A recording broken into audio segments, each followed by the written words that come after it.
me bent and got me twisted. I know I done said a lot, but I should probably stop pretending. I don't really hold the key and I can't really push a button. I just step up to the mic and try my very best to bust it, but I ran out of breath. It's tight in my chest, my feet just might fail. I can't stand the pressure.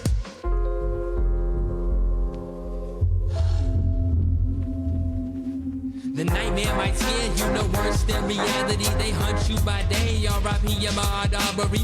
Everybody got a time, but that's less than comforting. I hope I'm alive by the time they choose to come for me. Mosquitoes in the vein, or leeches on my soul. This money on my mind is a fracture in my bones. You get crippled by continuing existence like a ghost. And they wonder why we drink, and they wonder why we smoke, and they wonder why we think that everything's a joke. I'm shocked that we can sleep, must be the thought of letting go. Welcome back, everyone listening. Welcome back to Racially Speaking. It's been a minute. It's me, David Phipps, your host.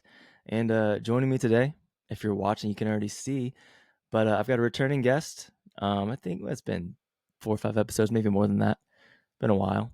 But been about a little over a year. Has it been a year? That's crazy. Yeah. Oh my gosh. Life was very different back then for me. Yeah, well, I'm actually, you're probably not expecting this, but I've got a bone to pick with you, so I'll intro you first. All right, yeah, I've got a returning guest, Victoria or Vicky Willis. Vicky or Victoria? Vicky's good. Vicky, okay, that's what I figured. Vicky Willis is coming back here joining me. I cannot believe it's been a year. That totally threw me off. But yeah. All right, Vicky, last time you were on here, like you said, life was very different for you personally. And the bone I have to pick with you is that you were on here talking about education or your job at that point as an art teacher. And I think I spent a lot of time trying to get you to consider moving down my way in Southwest Virginia, just so that you could end up possibly being my kid's art teacher. And since then, you've done part of that. You moved down my way, which I can't believe it's been a year because we haven't even seen each other in person since you moved down here. But you moved down here, but you're not an art teacher, at least for now. Staying home with your little one, which is great. But, I'm a little salty that you didn't go with the plan and come down. I've gotten a few job offers actually down here. Okay. But we've just decided that it's not the time for leaving the little, just because of childcare. And when we first moved down, we moved down last September, and it was just a lot of things to juggle. And by then school, was it September? Yeah, school had already started. But I feel like by the time the window opens for hiring the following year, which is about February, March-ish, which seems really crazy because that's halfway through the year. We just weren't ready yet, and we were just still trying to pick up all the pieces and get our lives back together and figure out a rhythm and a routine. And so we said that whenever I told my husband, specific schools have to have openings for me to jump, and then I'm be okay, we'll figure everything else later. And I believe one of them is one of the ones that your kids potentially go to school. Oh, okay. Yeah, you don't mention names, but we can talk about that off air maybe. Yeah. I have a couple of friends who work in the school systems, and I think there's potentially maybe an opening next year at one school. Okay. And a maybe for another one. But I told him there have to be specific requirements for me to just all right, we're going back. I don't care. We're going to figure it out from here, but I'm going to apply for this job and we're going to get it. Yeah. We'll definitely talk more about that. Yeah, I do plan on going back to the classroom. I would be lying if I said I didn't think about it every day, because I do. But then it's just is it worth it yet? Should I don't. I have this argument in my head every day. Sure. Well, it's great to get to be home with the little one. Yes. And you're down here, I guess, for your husband's job. You guys relocated Southwest Virginia. Gotcha. Well, it's exciting. We should definitely we gotta hang out in person sometime, since you're actually right down the road. Ironically, you're back up in Northern Virginia as we're doing this right now. Yep. Yeah. Of course. Gotcha. All right. Well, again, thank you for sacrificing more of your time and coming on here, especially after just being on a little road trip. Okay. Last time, like I said, you were on here. We talked a lot about education, the need for representation, and how you've really been approaching that throughout your career in the classroom. I loved that conversation, really inspiring, and really made me feel great about someone like you being in the classroom. So go back and listen to that episode if you haven't listened to that episode, listeners. Today I've got you on for a different reason, which you graciously agreed to come on and kind of share a little bit more of your story. So we're going to talk a little bit about maybe a lot, but some of the stuff going on, yes, politically, and as it relates to some immigration, but we're going to try and do a more focused, I'm trying to be, there's just so much, and everyone is rightfully so, I think, overwhelmed of, oh my gosh, what do I keep up with? Which I'll just put out there is, I think, the goal of a lot of people who they want us to be overwhelmed. So I'm going to try my best here with this conversation to be really focused, and as things come up, we'll tackle them as they come up. One of the things that's been in the news, social media, and whatnot politically as it relates to citizenship in the U.S. is something called birthright citizenship. As that's been a hot button issue lately, and I follow you on social media, you share a little bit about the ins and outs of that. But bare bones, you are someone that, as far as I know, has our birthright citizen in the U.S. And so you shared about that on your social media, and we've chopped it up a little bit through the DMs. But could you share a little bit about what that means for you, but even what birthright citizenship is at the most basic level? Let's just start there. So at the most basic level, it's our 14th Amendment of being an American. It essentially declares that all people who are born on U.S. soil are citizens. And so, as for me, I was born here. I was born in Fairfax County. I was born in the same hospital as my daughter. But my parents were not born here. My parents immigrated here from the Philippines. And so for my story, they were not citizens yet. They were here on visas or sponsorships to be able to come to the United States. And they grew their families here. Okay, great. Thanks for giving basic level of what it is. To me, it's hard to talk about some of this stuff, not to come off as condescending to people that might not understand, but even just saying words like it's a basic, like it's one of the most basic. Yeah, like you're born citizenship. Somewhere, it's one of the most basic rights, like human rights. Yeah. That's what sticks out to me. So to me, that should, I think, stop more people in their tracks of just thinking, whoa, that's what's happening here. It's not like a tiny little thing that people kind of are 50-50 and agree to disagree on. Typically it's like, no, this is like one of the most basic elements of what we have grown up believing about humanity, certainly our country. Like if you're born on our soil, you're a citizen. So for that, the notion for that to even be taken away should be staggering. Bipartisan support for that being staggering and not good for anybody. Something that I came up on while I was kind of like prepping of what I wanted to say during this podcast was apparently there was like a miscommunication. People are, what's the word? Not theorizing, but anyways, some people are saying that like the 14th Amendment was misinterpreted somehow, some way, saying that like this only applied to some people, but not all people. And when you think back on like slavery and things, obviously that was like a thing. But reading it, it's anyone born on US soil equals citizen. I just don't know how that could be misinterpreted somehow. But I feel like that's an argument that I've been hearing recently. Yeah. I think that's crazy. It could be still crazy to me. Okay, so if something, so this hasn't actually, as we're doing this now, fully passed, and it's not a thing yet, even though the big beautiful bill or big ugly bill, everyone's calling it, has passed. But if birthright citizenship was to be, say, removed, I mean, let's flesh that out a little bit. Like, how would you say that would affect you and others with a similar story that you have? Um, yeah, like what are your thoughts to that? I I honestly I don't know. Like how do I know I'm no longer a citizen? How are they going to tell Right. me I'm no longer a citizen? Are they going to send me a piece of paper saying your citizen is not valid? Mm-hmm. Like what I don't understand how they would be able to just take that away for one. And then how are they going to notify millions and millions of people?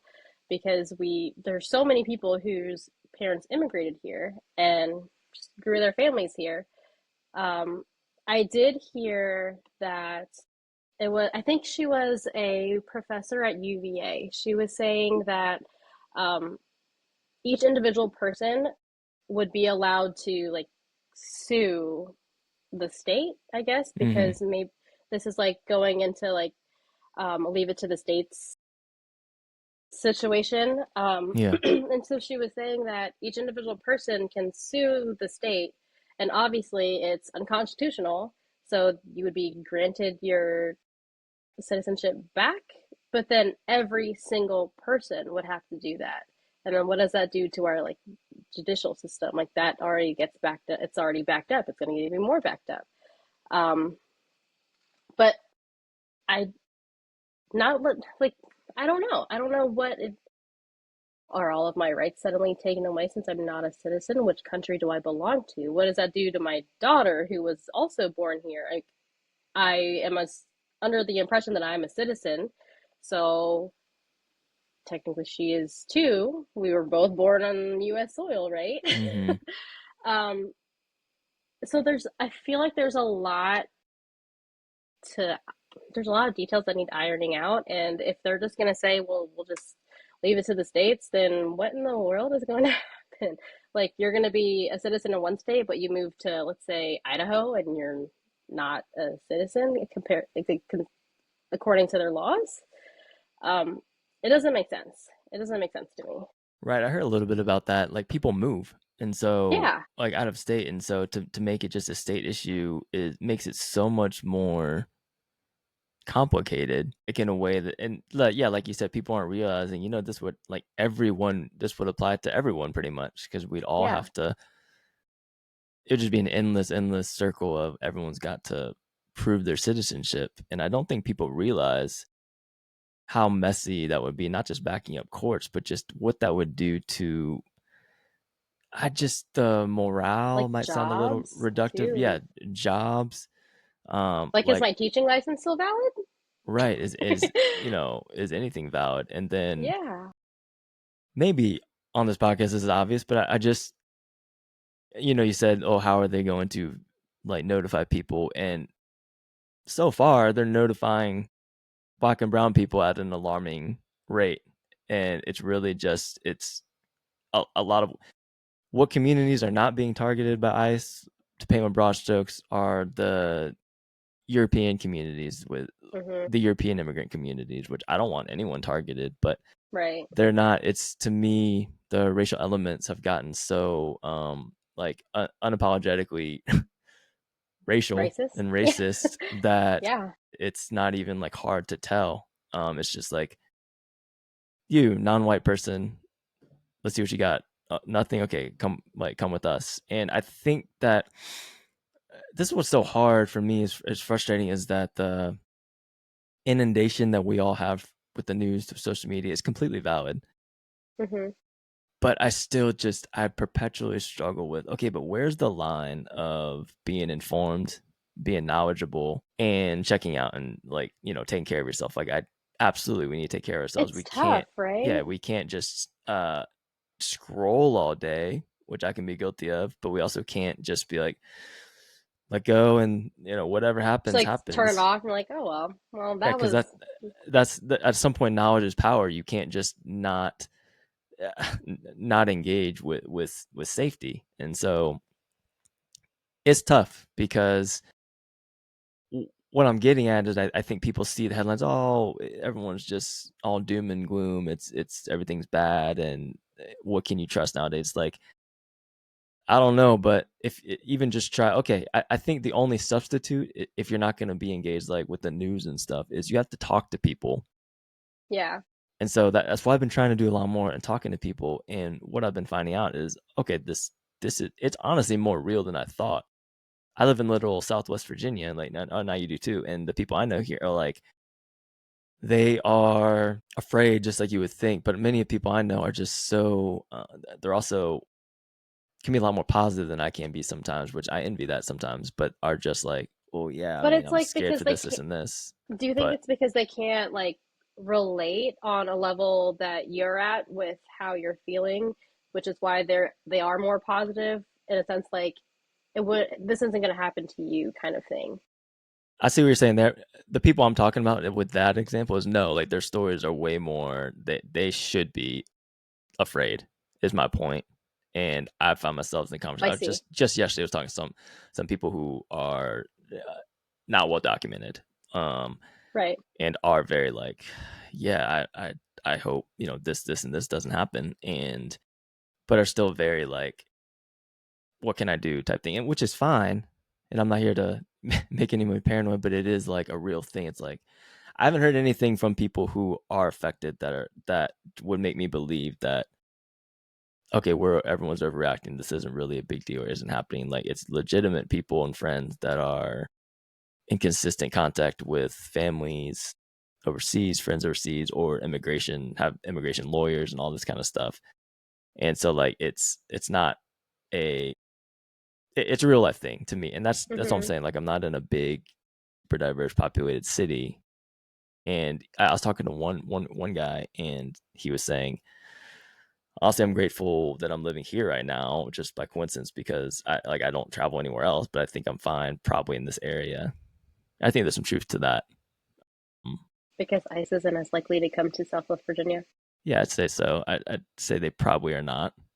Um, so yeah, I mean, I guess it doesn't set you up well when I ask like, how are you going to be affected? Because I don't even necessarily mean exactly the specifics, like what's going to happen to you. But I think your answer is perfect, air quotes, in a sense of like, it's just so Who much knows? yeah, there's so much unknown that does its own type of damage. Like, paranoia and fear is enough sometimes to help to, I don't know, to accomplish what people evoking fear want you to do. Yeah, for sure. Yeah. Um like, I mean, what do you think along those lines? What do people most misunderstand about what's kind of going on around the whole conversation around immigrants, like in your experience? Oh man, I feel like a lot of people don't understand the process of getting your citizenship. I Mm, hear the argument, well, if you came here legally, then you wouldn't be in this situation. This wouldn't be a problem. We wouldn't be overcrowded. Right. That shouldn't even be in the conversation. I'm gonna take I took notes when I was talking to my mom. So, like I said earlier, my parents both immigrated here from the Philippines. mm, Even my stepmom came. My stepmom was an au pair, so she came here with a sponsored visa through an au pair company. So she stayed um, with families and took care of their children and their households and things like that. And from there, that's how she was able to get a sponsorship to get her green card, which allowed her to stay. And mm, after your green card, you wait, I think it's about 5 years, and then you can apply for your citizenship, but you also have to like take tests and study and take classes and all of these things, and not even considering like legal anyone's if you need any sort of legal representation. Um, so I think hers was a little more straightforward. Um, but every person's story of how they got here to the US is very different.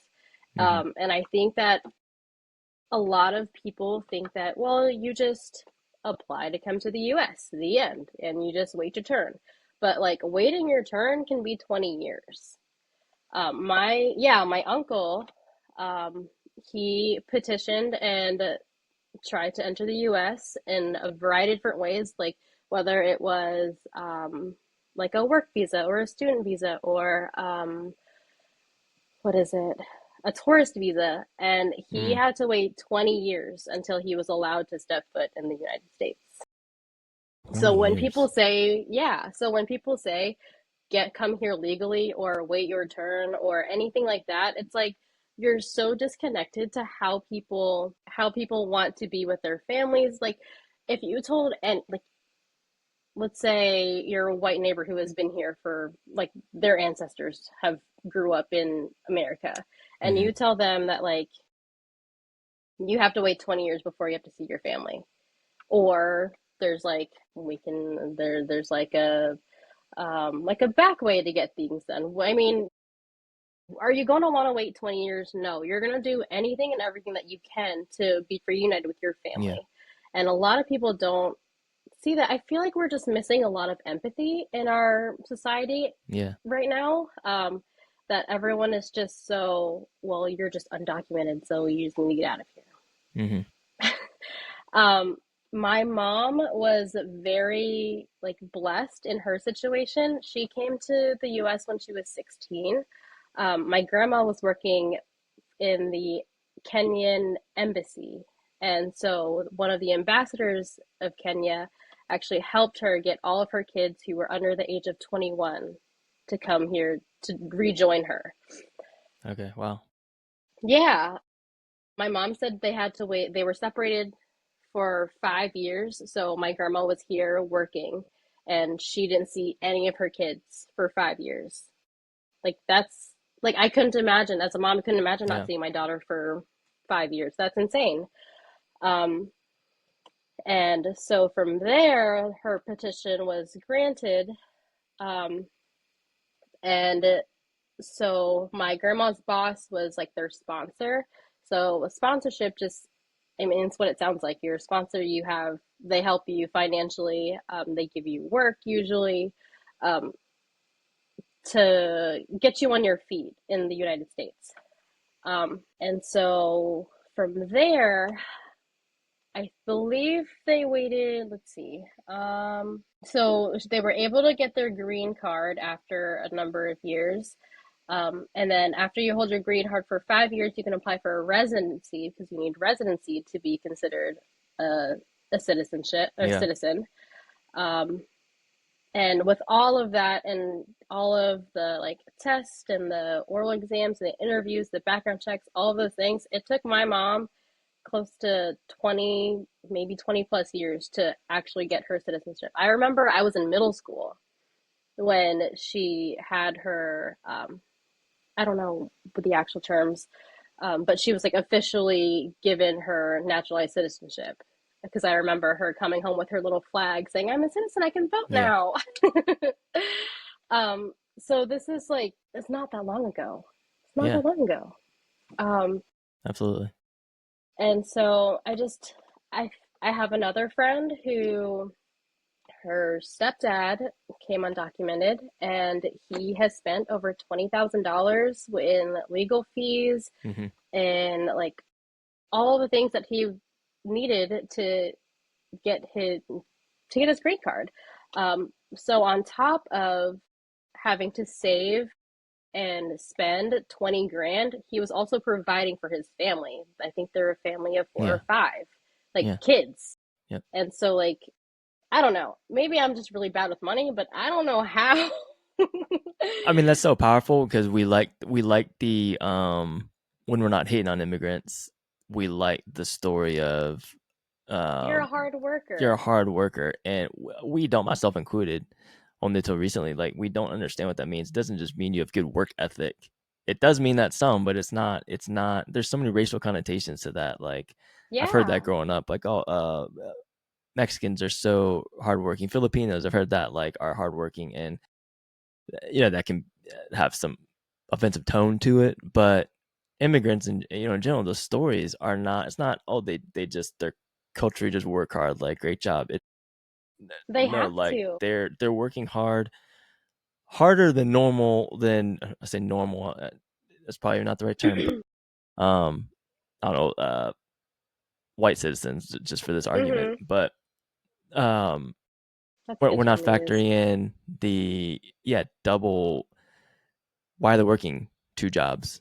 Why are they working so tirelessly? Why are the culture around family even that much more important? And it's like the completely discounting, even at times where it's not even like right now where it's really heightened, but times where they're paying court fees all the time or lawyer fees all the time just to make sure Yeah. that they're all going to be okay. I was literally this past week talking to a friend, talking about how you're doing, just seeing if they need any help or anything, and I was blown away by just the run of the mill lawyer fees.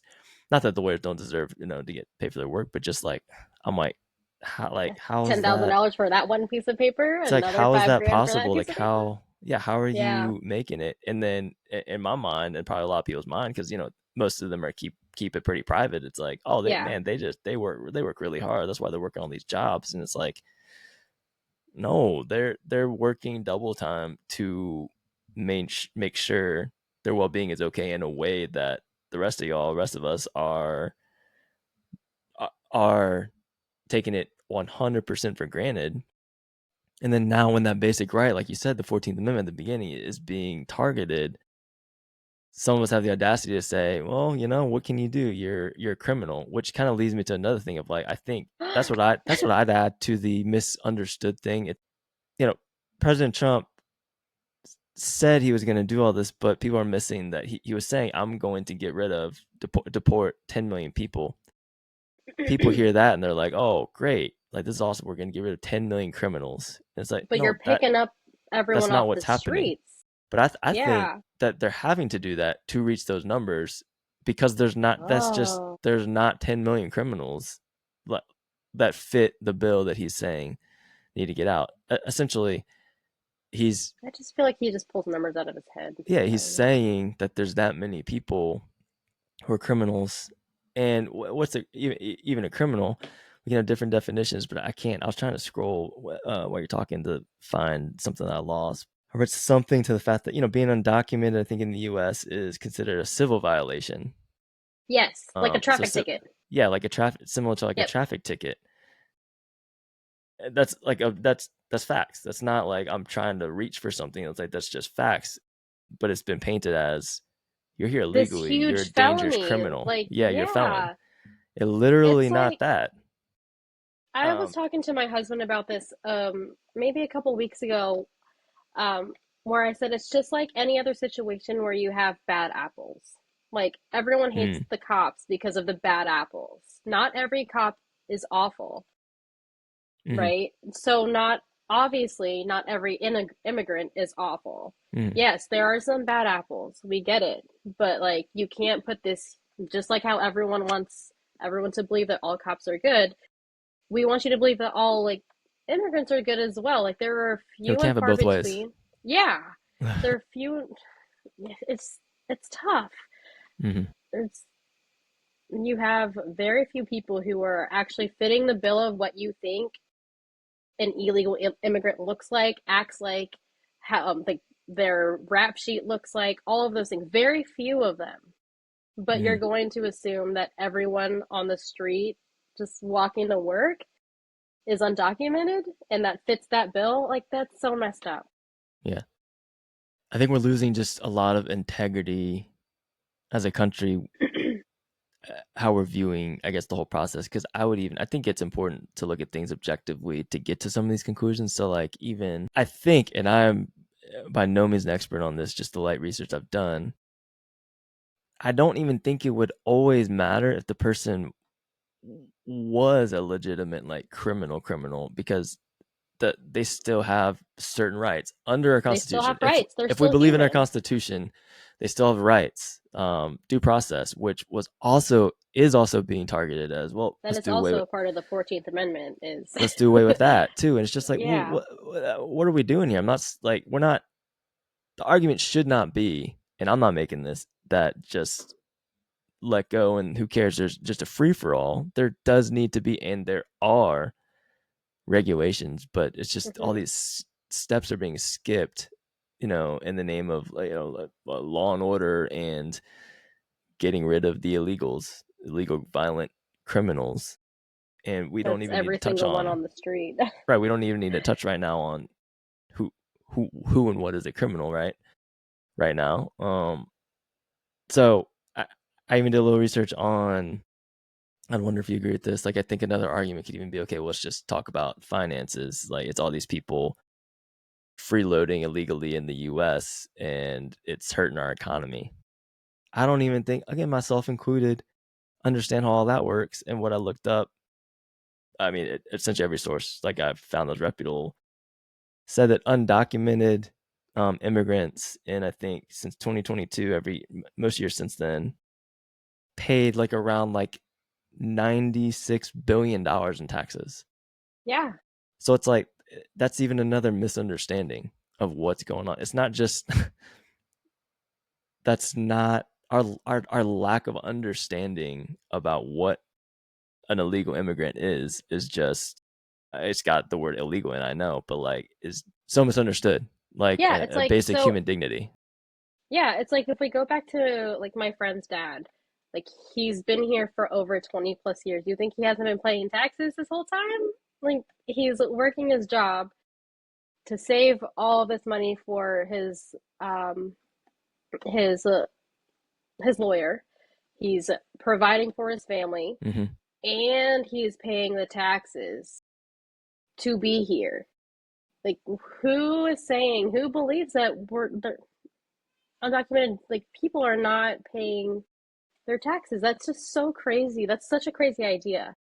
Yeah. And again, we're not saying that, like you said, the bad apple thing, we're not saying that no one is doing that. But again, the bad apples are being made a spectacle, and are saying, look, this is what all these foreigners are doing. Yeah, and just, I think we probably touched on this even in our last episode, but it's just so triggering, I think, for people like you and I growing up hearing literally this, but then also every variation of, hey, go back to where you came from, or just where are you from, and you're not really American. And this is just, man, this is it coming to fruition, like in adulthood of, that is what's behind all these things, this sentiment that often we're told, like, oh, you're making too big a deal out of it. It's like, no, like people believe this, and when there's people in power that can make this happen, it's gonna happen. Or validate their feelings that are, I'm not saying that feelings are false, but like you saying go back to where you came from has deeper meaning behind it. And when you have someone in office that lights that fire, then you're creating worse humans, essentially. Like it's just much deeper than a lot of people think, and I don't know. I mean, in our short time, like engagement, this kind of stuff. I mean, I think back to even COVID, where there was heightened hate towards the Asian community, calling it, the Chinese virus, China flu, whatever, or kung flu, and how that even, I remember bringing that up sometimes, and then people's just kind of reactions like, he doesn't mean it, or he's a politician saying stuff to get a rise. And they backed him up and said, well, it did originate in China. Right. That can be true, but also saying kung flu or the Chinese virus can also be racist. Like the two can live together, like not live together, but exist at the same time. Two things can be true. Right. Like, okay, let's agree on that. Is there no accountability for now he's emboldening people to hate people that look like us? I say us, but we're not Chinese, but people are going to think that. But people think we are. Yeah. And so I think about stuff like that, I speak from, trauma and being jaded of just like, hey man, I got my tolerance is so low for reactions to be, it's not that big a deal. Cause I'm like, no. I said this 5 years ago when I was told it wasn't a big deal, but now look who's back and actually like trying to get rid of people that look like us. Like it Yeah. was a big deal, and none of it's at this point, surprising me.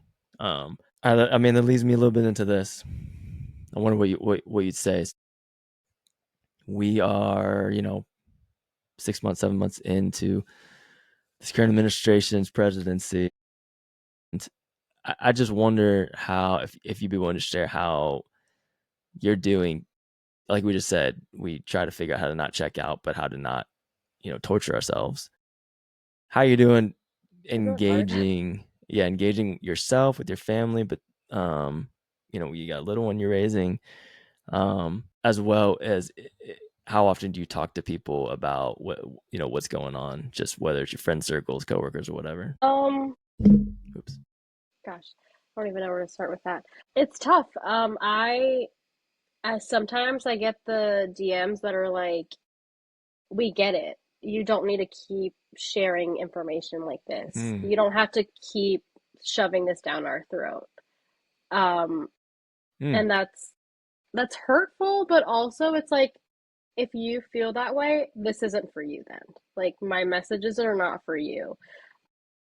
But to the people who are like, oh, that's really enlightening, or thank you so much for sharing that because I'm afraid to, and I see that we're on the same page. Like, those Yeah. are my people. Yeah. My husband and I talk a lot about these things, mainly because I feel like as a stay-at-home mom, I don't really have very many friends. Aw. So I have like Come down the road, hang out with us. very few people to talk to. But he likes to, I love him with all of my heart. He does like to play devil's advocate sometimes, or play Switzerland, and sometimes I have to put him in perspective. So I've shared about my mom and my stepmom, and my dad, like I told you off air, said that he doesn't trust telling me his story over the phone. He wants to tell me in person. And I mean, we can all make assumptions, right? I don't want to put any like hate into the universe or like anything. But so I was talking to my husband about this, and I was like telling him my like conspiracy theories. But I'm really silly because like my parents also, I was like, did they marry out of love? Did they marry out of this? Like, they divorced when I was really, really young. So I was rabbit holing as like just being silly. But then I got serious and I was like, you adore my dad. You see how hard he's worked. My dad worked 4 jobs growing up. I used to tell my mom I would be really sad because I never got to see him. Well, since their divorce, I got him on the weekends. So on the weekends when I didn't get to see him, I would just be really sad when I got home. And it's because he was like paying for a lot of things. He was saving for a lot of things. He was providing, paying taxes. And so I had to tell my husband, like, when we talk about undocumented individuals, undocumented immigrants, keep people that you know in mind, because you adore a lot of people, you look up to a lot of people, and when you learn their story, then you have to think about it, flip the script and see it in their perspective. Does this change how you feel about them, or does it make you more proud because they had to do so much to provide, to succeed, and do all the things that you see so surface level, like, but how much is down below? It's like the iceberg, right? Yeah. So I also feel like a lot of people don't really talk to me about this stuff in person. um I don't know, like, I don't interact with very many people that are like, hey, so how do you feel about this? It's my husband and then one of my best friends, that will talk, because she's also first gen, like, she was born here when her parents were immigrants. So we have that in common, and we can back forth because we're experiencing it where we've experienced a lot of the same trauma growing up, a lot of the same, we just have a lot of similarities as we come from two very different cultures, but they're very similar because our parents were immigrants, because our parents came with nothing, very few things, shirt on their back type thing.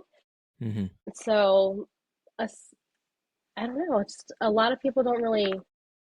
I think a lot of what I post on like my Instagram stories and Facebook stories, um, well, my goal is that it opens a lot of those people who don't want to talk to me about it, opens their eyes to see that, hey, you know someone that this is affecting.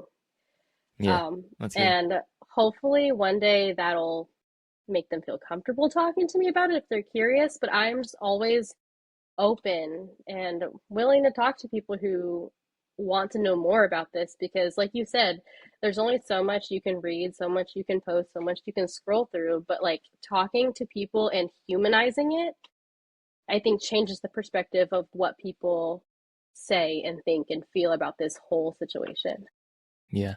That's really helpful. I think that's a great perspective to have, that your motivation to sharing stuff is to help people have light bulbs go off, that they know Yeah. somebody that this is affecting, and that it's worth it when, even if it's the lesser amount of people, but if somebody is saying, hey, thank you for posting. I agree with that completely. Like, I would like one or two people that reach out and say, hey, like that, thank you for posting that, because I feel seen by that. Like, I'll take 1,000 people combating me for that to happen. Yeah. Like that makes it completely worth it.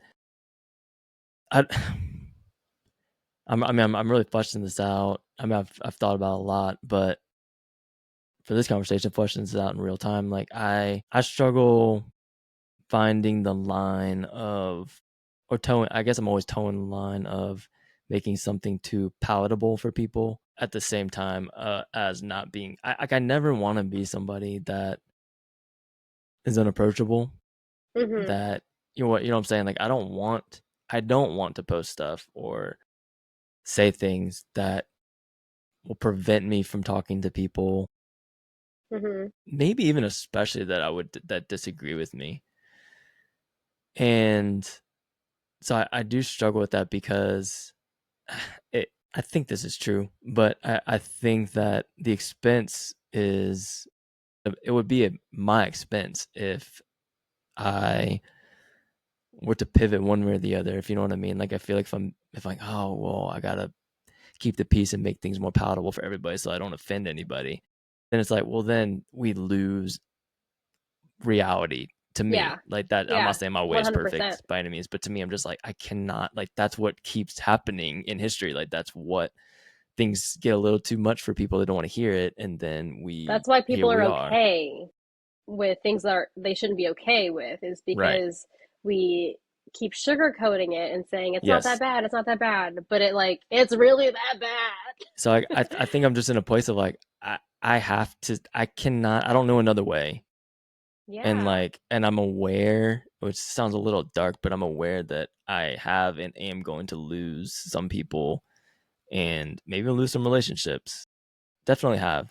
But I have to check myself in a sense of, is it worth it? Not like, are Yeah. these people, who are these, who cares? I don't want to be dehumanizing. So is it like, who cares about these people? No. But do I care about these other people that are going to feel seen and heard if what I'm passionate about is going to come to fruition?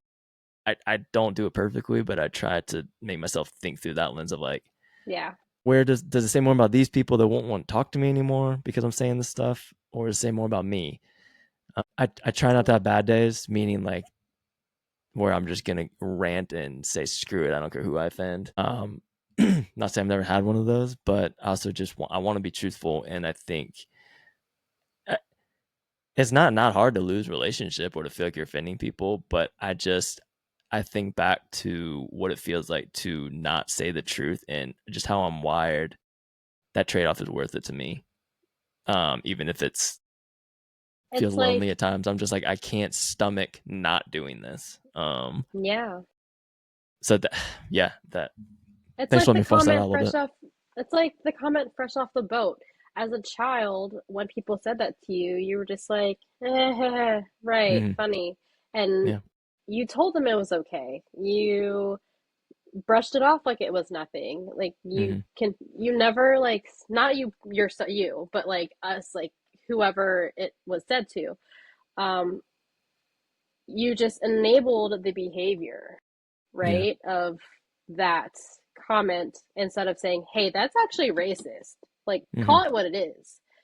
Um, but now it's like bigger other problem. Not saying that's not a problem, but like these other problems, these immigration issues that we're having, these conversations that are hard, we can't just continue to enable people to think that it's rainbows and butterflies when it's not, right? Like you have to get to the nitty gritty. You have to have them, not like force them to understand your perspective, but at least like share why this is a problem, share your concerns, share your opinions. And Mhm.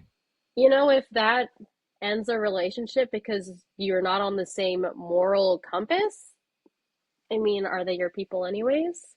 Yeah. Right?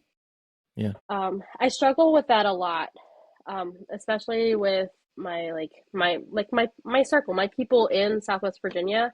I feel like sometimes we have these disagreements, and it's hard to find that boundary of like, are you my person? Are you not? Like, are you actually listening, or are you just brushing it off? Are you learning, or are you just ignoring what I'm saying or what I'm feeling? But I can Yeah. completely resonate with what you're saying, that it's tough.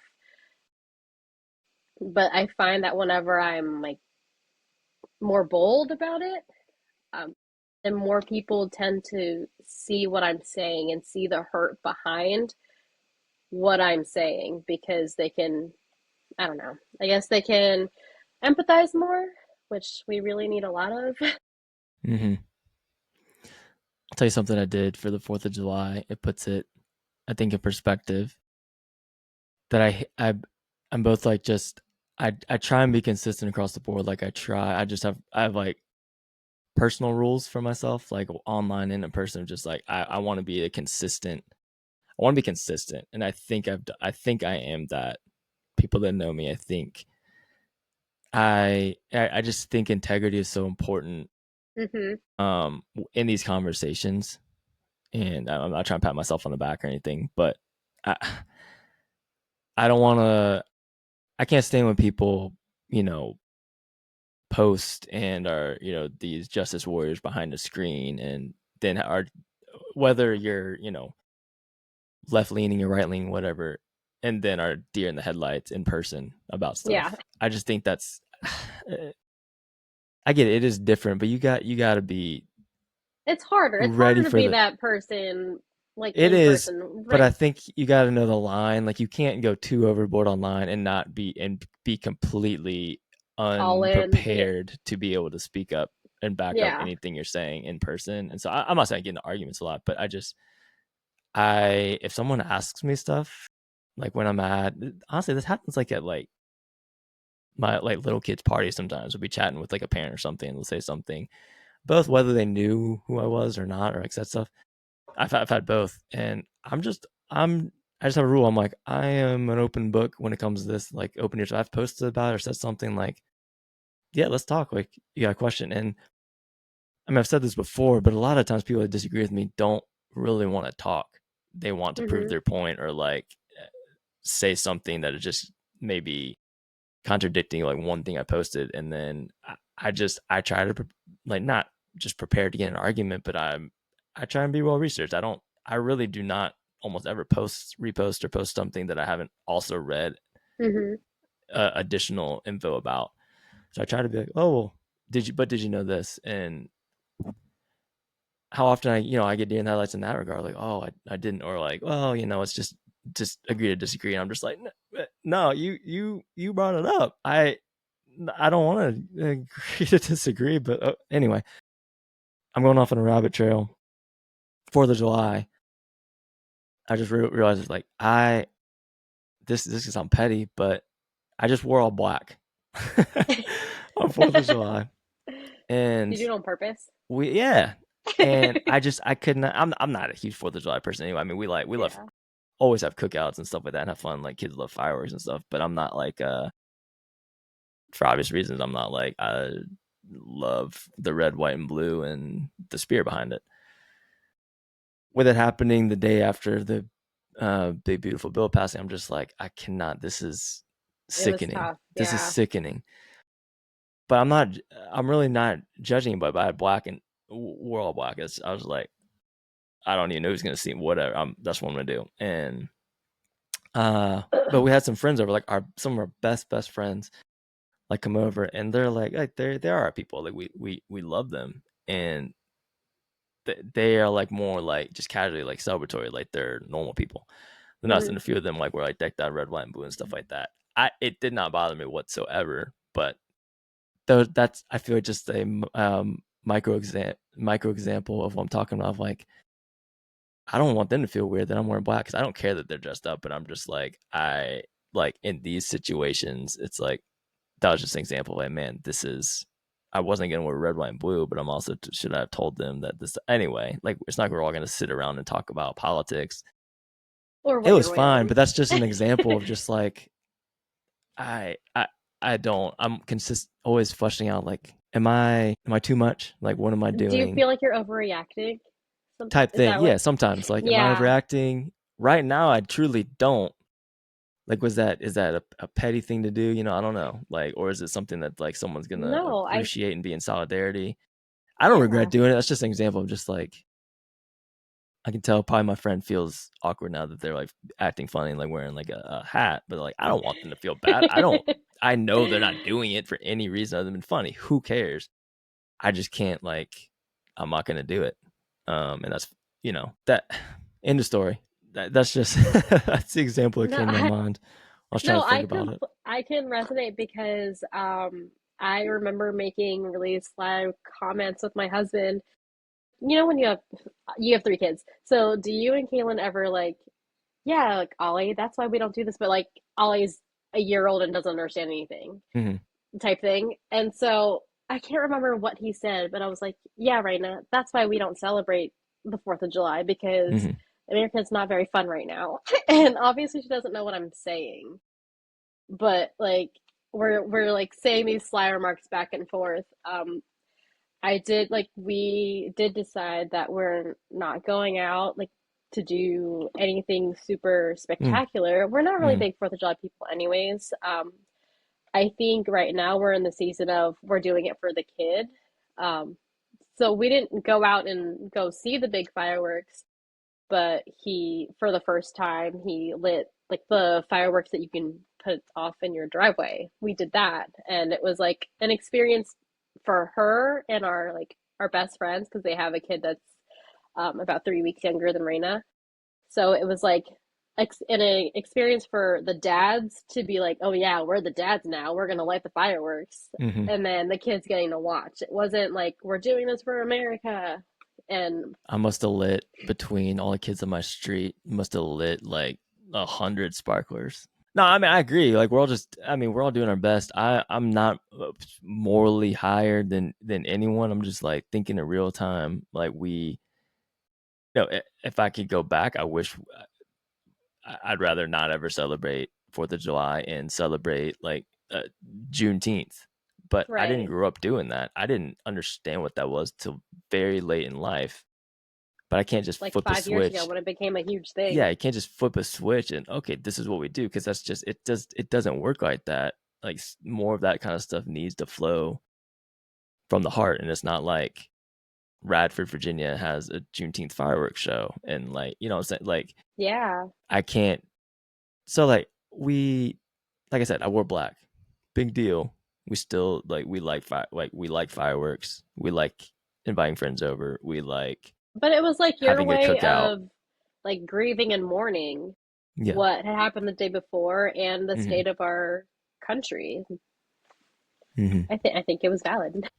Yeah. Do you we can get off this in a second. Do we sorry, do you struggle with I don't think I've asked anyone this before with like people you follow, not like friends necessarily, but the big names that Like go around. influencers? Yeah, so, like, when I mentioned palatability, I struggle with that too of, like, I'm just very distrusting Mm-hmm. naturally, and for better and for worse. Uh, I get and this is where, like, I think it's fair to critique some of my positions, like, because I want, where I feel like I'm consistently being like, more people need to step up and do more. And then there's the reaction of like, well, not you though, or don't do that kind of thing. And Right. so my point, like, there's always like a new influencer, and many of them are very, very good and say like really good things. But I am I'm typically weary or like hesitant when I see all of our white friends and community reposting and posting somebody like who might be saying things that like I very much agree with, but I'm like, yeah, but I've been posting these same things from this person, this person, this person, the people who are censored now and like are like targeted or labeled as Marxists and all this kind of stuff. Like they've been saying the same stuff, but you guys now are like making all these other new people viral who are late to the party. I agree with what they're saying, but like so I just think I naturally kind of like, yeah, I don't that's great. I'm glad Where they're were you doing that. 5 years ago?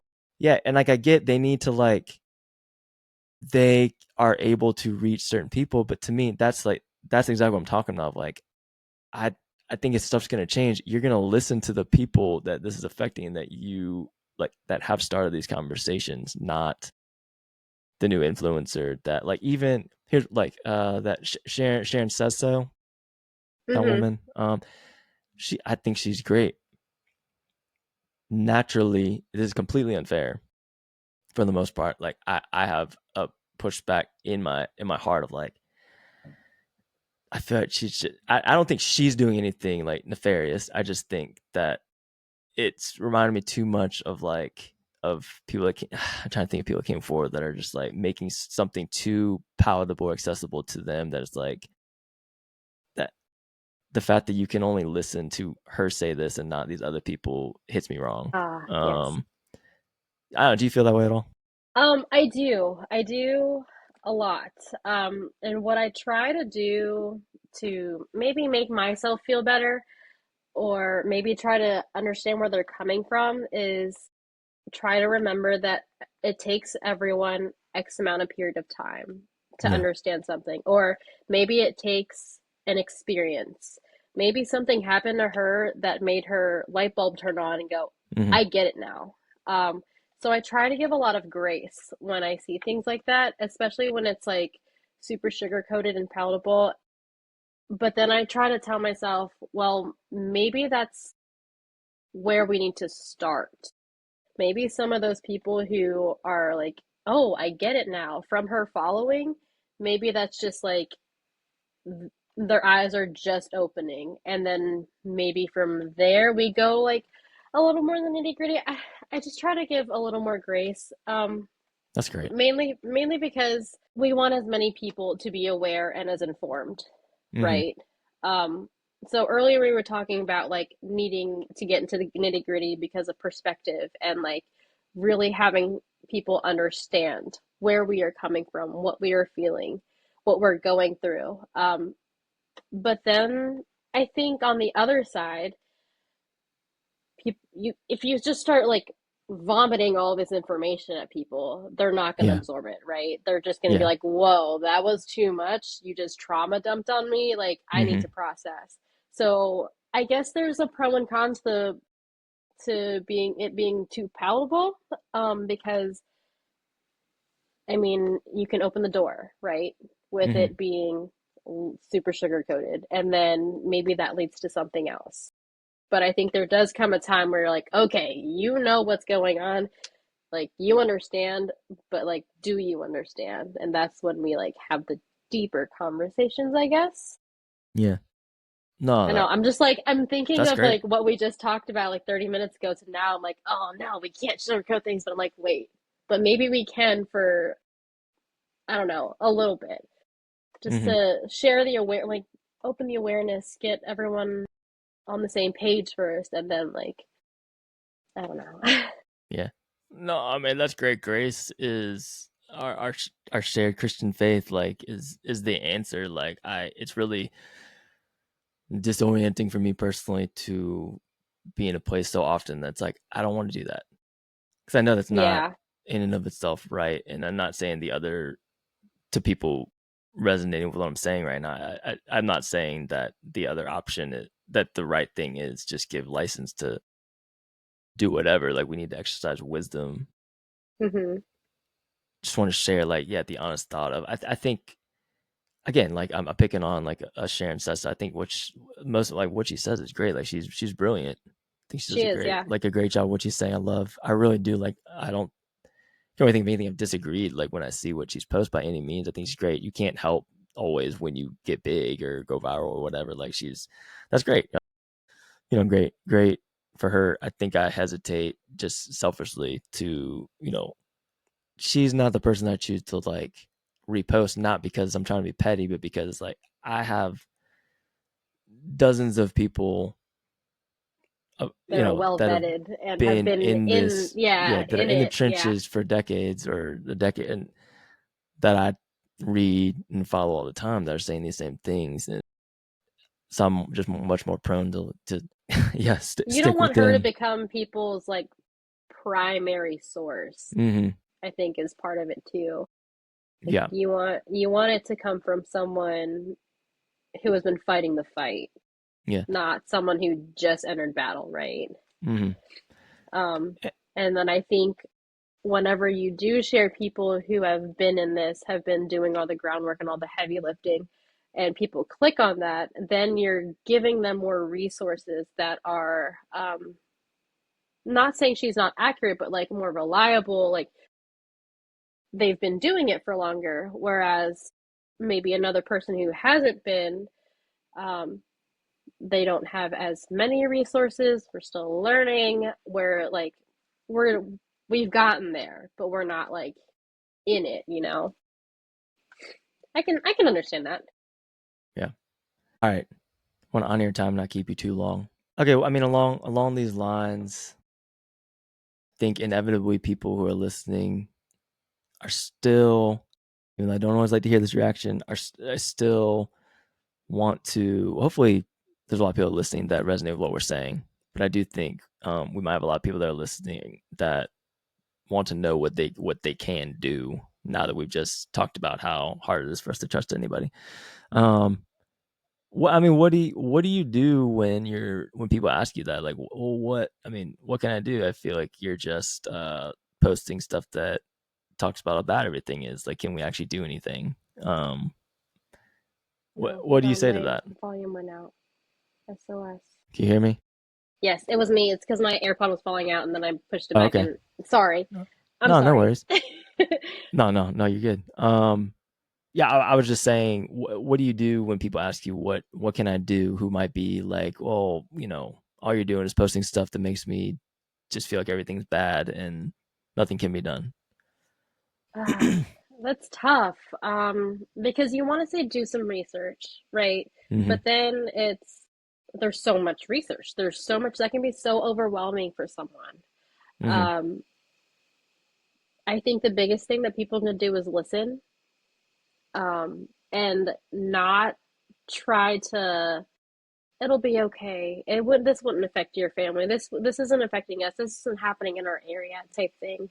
Um, just listen to listen. And sometimes when people say listen and then like you try to relate to them, you bring something up that you've experienced. I feel like a lot of this in this scenario, I think you just need to listen and not, I want to say stay quiet, but that seems kind of mean.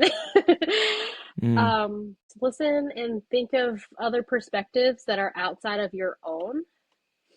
Hmm. We're not looking for your validation to like relate to me, because I know that a lot of people cannot relate to me, cannot relate to my story, because so many immigrant families have such a different story.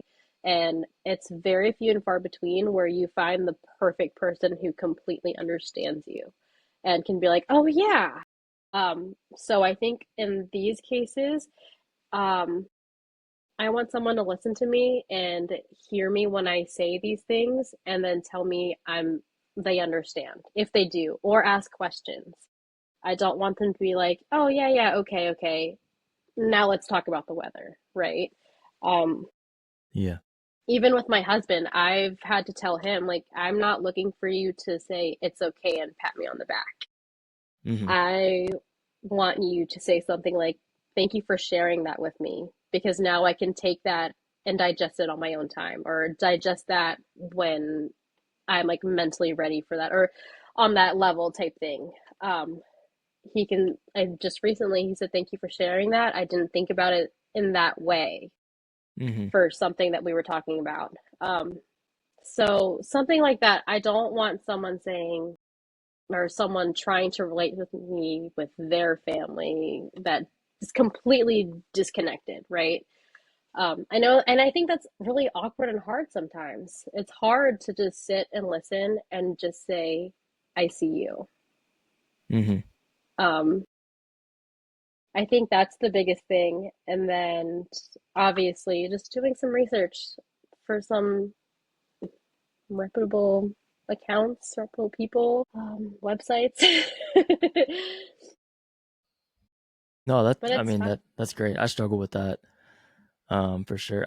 I honestly cannot really add anything. I think that's typically where I would land as well. Of just like, yeah, do research, but then I remember, I mean, it's been a while, but I would often get responses by, well, okay, I did research. Or, well, I read this book or stuff like that, which is like, yeah, that's great. I want you to read a book. A lot of people don't even want to read a book. But when the reaction is still, it didn't tell me to do anything, I'm like, okay, now, then I would say what you just said. It's like, listen, though, like, Then are you you didn't get taking, it. like, you didn't get anything from, like, nothing? Like, are you looking for like a step self-help like process? Because that isn't really there. It's a subjective thing once you do the basic thing of, yeah, listening and informing yourself. And I just, everything is just such a buzzword right now. Like we talked about empathy. Like there's a whole movement now that is like anti-empathy. You're like the dangers of empathy. Like it's legitimately out there. Just like books are like the are being written about it, about how well empathy is leading to all these leftist views and stuff. And I'm not saying that's never happened, but again, we get to the whatever bad apples conversation. Like you can take stuff out of context, but it's like, wait, empathy? We're gonna redefine empathizing with another person now? Like that's evil? Like is that what we're like where we're at? Like I'm pretty sure Jesus wanted us to empathize with each other. I mean, that's an understatement. I'm just like, how are we there? Like we don't have to completely agree politically, but to have a movement about this, and a lot of it's by done in the name of Christianity a lot of times, Mm-hmm. and That people at the really gets helm. me too. Yep. I'm just like, what are we doing, y'all? Like, it's one thing if it's like I don't agree with that, but I'm like, as literally, It's like it's they're the weaponizing antithesis the of Jesus. yeah, it's like Yeah. they weaponize our faith and the church, and this is why a lot of people have trauma. This can be a whole nother topic. Mm-hmm. This is why people have a lot of uh, trauma with churches, with because of things like that. Um, which is really sad because Jesus did for the complete opposite of that. He wanted us to love each other. He wanted us to welcome each other. He wanted us to take care of each other, essentially. Like, not essentially, he wanted us to take care of each other. Like, we are one we are one people. But that's not what this country is looking like right now. It's looking Mm-hmm. like, oh, you look different than me. You're something else and I'm something else over here. And I just feel like we're just getting so far from the point of Mm-hmm. I don't know, like yeah, just the point. Yeah. I mean, I know tons of people that have, left their faith or left the church, aren't involved in a church anymore, that were for different reasons. But my experience, people that I talk to, the overwhelming reason, and I've seen a lot of research that would back this up, but this is my personal experience, has been that overwhelmingly the majority have left because of what we just said, that people not representing the Christian faith in Jesus the way they claim to, or the way that it's just as plain as day in the Bible. Way more people are leaving for that reason than, oh, everything's gotten too liberal. Because in my opinion, the people that are leaving for the latter they're going somewhere else, like in a church. Like they might be leaving yet a certain church, but they're finding another one that would agree with them. Typically, I don't know very many people that left. Yeah, they left church for liberal reasons and then aren't going anymore. But I know tons that are like, man, this, like, y'all are full of it. Like, I'm out of here, and I cannot, like. It's so hard because it's like it at times has gotten so bad that I'm like, I can't really even blame you. Like I don't like it. Yeah, it almost makes sense. I don't want it to happen, but anyway, yeah. Like you said, that could be a whole nother thing. Yeah. All right. I've kept you too long. It's okay. This was a good conversation. Yeah, thank you so much for giving me so much of your evening on this stuff. Before we get out of here, do you have? I mean, you said you want people to do some research. What's one thing that you would? What's your highest recommendation for somebody to check out along these lines if they want to be a little more well informed? Oh gosh, I don't know. Can I TBD that? Yeah. Put in like in a show I note or something. put you on the spot with that. Yeah. Yeah, I can't even think of like my favorite thing to look at because I'm very like distrusting. So I feel like I look at one thing and then I have to read 3 more articles or see 3 more things or listen to another podcast about it before I'm like, okay, that was great. That was good. I feel like there's so much clickbait out there. I feel like the internet's a very dangerous place nowadays. But yeah, let me think about that one and then I'll get back to you. All right, I'll put it in the show notes, or I'll post about it. Yeah. Cool.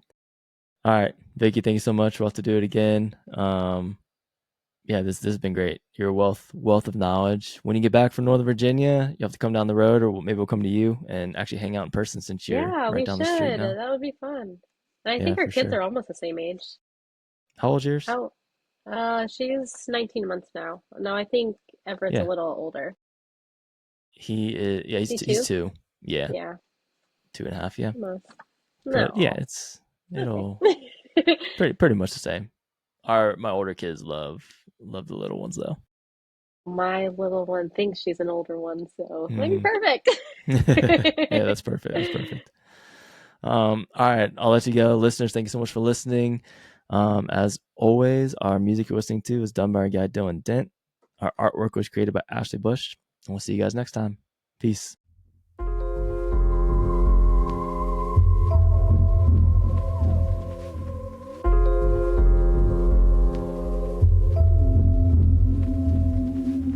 Life in 3 dimensions got me bent and got me twisted. I know I done said a lot, but I should probably stop pretending. I don't really hold the key and I can't really push a button. I just step up to the mic and try my very best to bust it, but I ran out of breath. It's tight in my chest, my feet just might fail. I can't stand the pressure.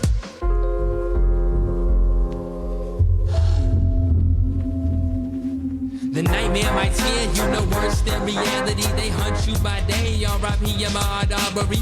Everybody got a time, but that's less than comforting. I hope I'm alive by the time they choose to comfort me. Mosquitoes in the vein, or leeches on my soul. This money on my mind is a fracture in my bones. You get crippled by continuing existence like a ghost. And they wonder why we drink, and they wonder why we smoke, and they wonder why we think that everything's a joke. I'm shocked that we can sleep, must be the thought of letting go.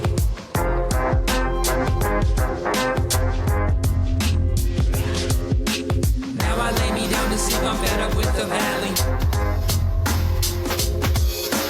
Now I lay me down to sleep, I'm fed up with the valley.